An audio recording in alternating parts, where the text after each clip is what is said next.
we can find elements that can vary our training sessions and what we must consider. Those elements are the number of balls, the number of players, the ratio between attackers and defenders, the space, the zones, the timing, the rules, the scoring rules, and the moments of the game. When we use a global methodology where the player must find creative ways to solve problems, having more than one ball makes sense because we will increase the drill's uncertainty. The players must react and find creative solutions.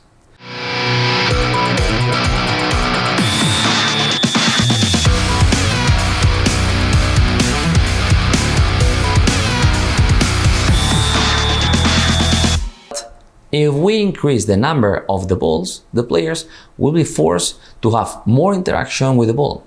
We will have more possessors. This is crucial in the development stage and crucial in the early stages. Or if we want to challenge our players with a changing environment where they must find different paths to solve the same problem.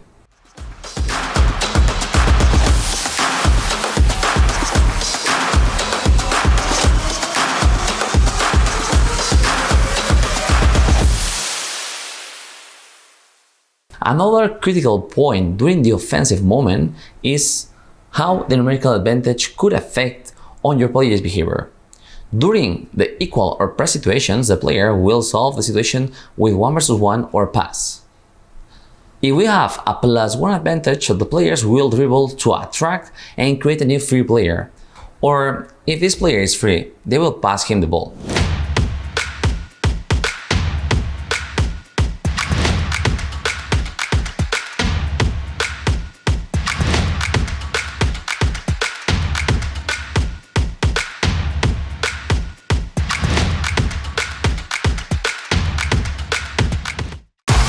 Playing with neutrals can bring us a problem.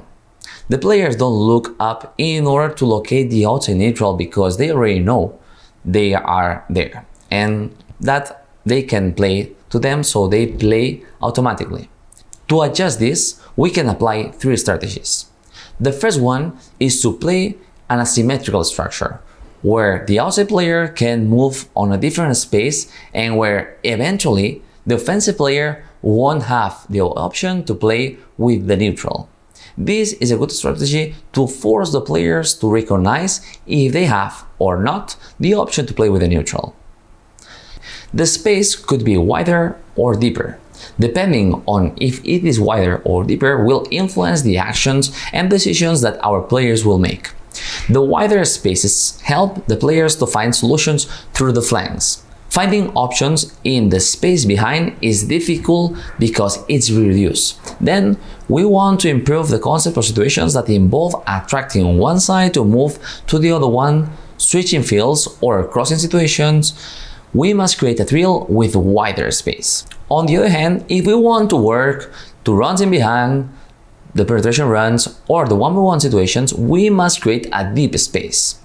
A deep space helps the players to attack in deep with and without the ball. Finally, when we talk about attracting by repeating passes, we can play with the same spaces, and the defenders can defend where they want. We add a rule. If the attacking team completes 6 passes on the initial space and then scores, they will get an extra point. This rule doesn't have much more sense by itself because soccer is about going to score. But let's combine this rule with one that rewards the pressing on the first space. In this case, we can find a situation where the defensive players must decide if it's better to keep the ball in the initial space or if the opposing team is pressing with many players and it's time to find a free player. The better you attract the pressure, the easier it becomes to score. The decision about to attract and when to attack is crucial for the player.